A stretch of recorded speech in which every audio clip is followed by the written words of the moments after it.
Story time on the time my intuition quietly prepared me for something I did not even see coming.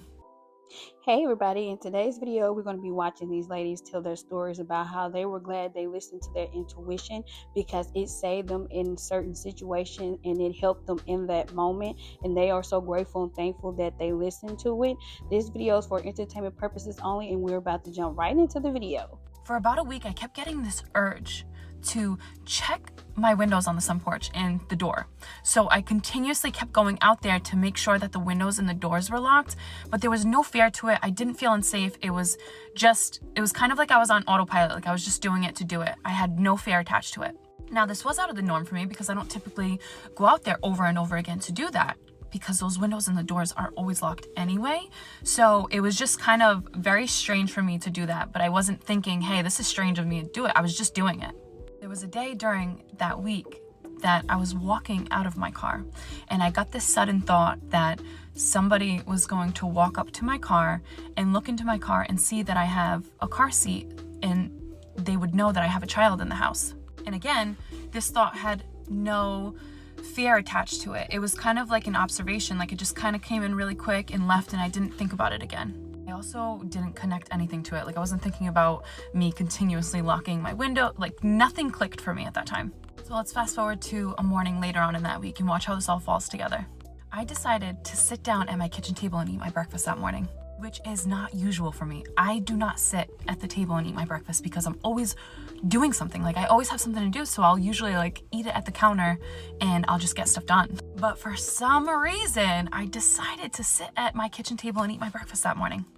And as I'm sitting there eating my food, I look over at my window in the kitchen because I have windows connected to the sun porch. So if I look out that window, I can see in the sun porch and I can see the window outside to go outside. And as I'm looking out at that window, I see two handprints right on the window. Now, one of the handprints was just a regular handprint and the other one was smudged. So, which automatically went through my mind of, hey, someone tried opening up this window, but their hand slipped. Went on the sun porch and looked at the window and was just sick to my stomach. I looked at the other two windows. There were handprints on those windows as well. I've been getting the thought we'd need cameras for the house. We need the cameras for the house. We didn't get them. So of course I tell my mom what happened, and life goes on. 2 weeks pass by, my mom calls me. I don't watch the news, okay? I just don't, but my mom always watches the news. She tells me that a man got caught breaking into houses around my neighborhood. This is where it gets good. They caught this man, okay? They caught this man outside of a child's window with his pants down. See, this right here, that's why it's great to follow your intuition, because your intuition is always right. If she had not locked her windows and followed her intuition, that man could have came into her home and did some sick-ish like that over her child, probably while her child was sleeping and while she was sleeping. This is why I always try my best to follow my intuition. Sometimes I don't, and when I don't follow it and something happened, I always say, this is why I should have followed my first mind. Basically, is your intuition. So yes, immediately I thought about the windows and I was like, this is why I kept going out there to lock the windows. But when my mom told me that about that man outside of that child's window, I was like, that's why I got that thought about someone looking into my car and seeing that I had a little child in the house. Alright, so I'm going to tell y'all a story time about how my woman's intuition was whooping my ass, and this caused me to crash out. So I'm with my man who ain't my man, but he like, I'm not talking to nobody else. You the only one. I don't got time for nobody else. Da-da-da. So we get in the car. He going to the gas station. He left the phone unlocked. So I'm like, ooh, something telling me, go through it. Go through it. Go through it. So I'm like, you're not finna kill my joy today. I locked the phone. We get to the house. He leave the phone on the bed, unlocked again, and he go get on the game. Something telling me, go through that phone, go through that phone, go through that phone. So I'm like, no, I'm not going through the phone. So later on that day, he leave the house and I'm still at the house, but something is just weird. So like, I'm like, scratch his head. So I call him. Mind you, I had bought him a MacBook for Christmas. So I called him. I'm like, hey, is your laptop at the house? Mind you, y'all, I got my eyes on the laptop. Y'all know where I'm going with this. So I got my eyes on the laptop. I'm looking at it. And he like, oh no, it's with me. It's in the trunk. So I'm like, oh man, you know, I needed to do something for school. And I got to submit something. It got to be submitted by a certain time. So he like, oh yeah, my bad, my laptop with me. And I was like, oh, I see the laptop right here. Mind y'all, I'm lying. I don't have no need to be in this man's laptop. I don't have nothing to send to the school, nothing. But something keep tapping on my shoulder like, sis, you need to see this, okay? So I get the laptop. So now he acting like he don't know the password. So I'm like, oh, I got the laptop. Mind y'all, I just played dumb and act like I thought it was with him when he said it was with him. And I'm looking at the laptop the whole motherfucking time. Oh, baby, that right there is a red flag. You know you didn't have the laptop with you, but you sitting there literally lying to her on the phone saying, oh, I got it with me. And the woman is looking at the laptop. That's how you know something was off. And her intuition was like, baby, check this laptop like she said it did. So I finally get in the laptop and he almost to the house. Of course, I went straight to the messages. Mind y'all, this Mr. Right, y'all. This man couldn't do no wrong in my eyes. He seemed so perfect. The real him is in that motherfucking phone, but the real him is in that motherfucking laptop. Because that's the messages that go way back. Even the messages that have been deleted out the phone, they still in that laptop. So within going through the motherfucking laptop, what I discovered was I was not the only one by far, but I was definitely the favorite. He'll set stuff up with other girls, and then if I text and be like, hey, I'm coming, or I want to come, or I'm on the way, he'll shut it down. Mind you, it's 1, 2, 3, 4, 5, 6, 7, 8 is in that laptop. I mean, my boy doing the whole 9. He talking to this one, he talking to that one. He setting up threesomes. I'm like, well, damn, why I got left off bad and bougie? Now I'm dealing with the reality that this man that I thought was perfect is doing his motherfucking diddy bop on my head. Here's a time that I listened to my gut when it came to my child, and I'm glad that I did. But honestly, why wouldn't I? Like, let's be for real. I was in Hawaii with my husband and my baby. I had one child at the time, my oldest son. He was probably around 11 months, right? So obviously, like, he could walk, whatever, but we would hold him and whatnot.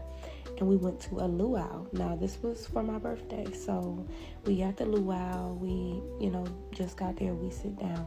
There is this woman from Australia. She is a older white woman. And she's like, y'all are such a beautiful family. And I'm like, thank you. People say that to young families all the time. I said thank you, and I kept it moving, right? Okay. So then they were serving food, right? We ran out of food. So my husband was like, yeah, so I'll go make some more plates for us. I'm like, okay, cool. I'll just sit here with the baby, right? All of a sudden, the lady's like, oh, I'll hold him while y'all go make y'all plates. Girl, mind you, this is a stranger. We have been like sitting next to each other for like maybe 15 minutes. Watch my baby while I'll go make a plate with my husband and I can't see you? What? Okay. So I tell her, no, that's fine. I'm just going to sit here and hold my baby while he go makes the plates. I'm with this mama. No, ma'am, you will not be watching my child. This is stranger danger. I will watch my child, like she said, while the husband go get the food, because people are crazy nowadays and you don't know what's on people's mind. She's like, oh, okay, yeah, he's so beautiful. I would just watch him for y'all. I'm like, oh, okay, yeah, no, thank you. On the stage to do their native Hawaiian dances. Mind you, I'm all for that. So I got on the stage. I said, I'll be right back. I want to be on the stage, right? And just so we clear, when I went on the stage, I left my baby with my husband and he recorded me while I was on the stage. Okay, cool. Okay, so I come back from dancing on the stage. Everything goes good. I come back to my seat with my husband and my baby, and then we all get up, and it ends. So everyone's walking out. Keep that in mind. I didn't see her after this. So remember this also. When my husband got up to get the food, she asked, could she hold the baby? He had already been en route to the table, so he didn't hear her ask me that, okay? Right. So when we were walking out, I had forgot to tell him that she had asked to hold the baby because I just nipped it in the bud and told her no. And that was that. That was that. It wasn't nothing else to discuss. But I had forgot, but I was going to tell him when we left. So as we're walking out, my husband goes, yeah, you know when you got on the stage to dance? She asked me if I wanted to go on stage with you so she could hold the baby for me. And I looked at her and I said no. Why was this woman so adamant about holding this couple's baby? I guess some people are just, nice people and wouldn't harm the baby. But for you to be trying that hard to ask the mom first and then turn around and ask the dad, could you hold a baby? I'm not gonna lie, I would be suspicious as well. Some people probably like, oh, she probably didn't mean no harm. Some people probably would have gave her the baby, but I'm not a parent. But if I was a parent, trust me, I would be like them, like, no, we rotating, we got the baby. Like, why did you want this child so bad? I'm fine, I'll hold my baby and I'll watch my wife on the stage dance. Y'all, I said, really? I said, what's so crazy is when you went to go get the food, she asked me, could she hold the baby while we both get the food? So here's my thing. If I told you no, that I was fine, I didn't need your help holding my baby, why would you then turn around and ask my husband the same exact question right after? Mind you, neither one of us knew that she asked us both this question. I'm so glad that these ladies follow their intuition, and their intuition, of course, was right. And they're glad that they followed it as well. Like I said earlier, I try my best to follow my intuition. Sometimes I can be stubborn and don't follow it, and then I get mad and like, I wish I would have followed my intuition. Do anybody else follow their intuition, or are they like stubborn and just do their own thing and like, I don't care, I'm gonna do what I want to do? But I know a lot of us know this, that your intuition is always right. It's always right. And when you follow it, I'm just like these ladies. I always say, I'm glad I follow my intuition, because if I didn't, there's no telling where I would be. So ladies and gentlemen, have you had an issue where you followed your intuition and you glad that you follow your intuition? Let me know down in the comment section. Who's that?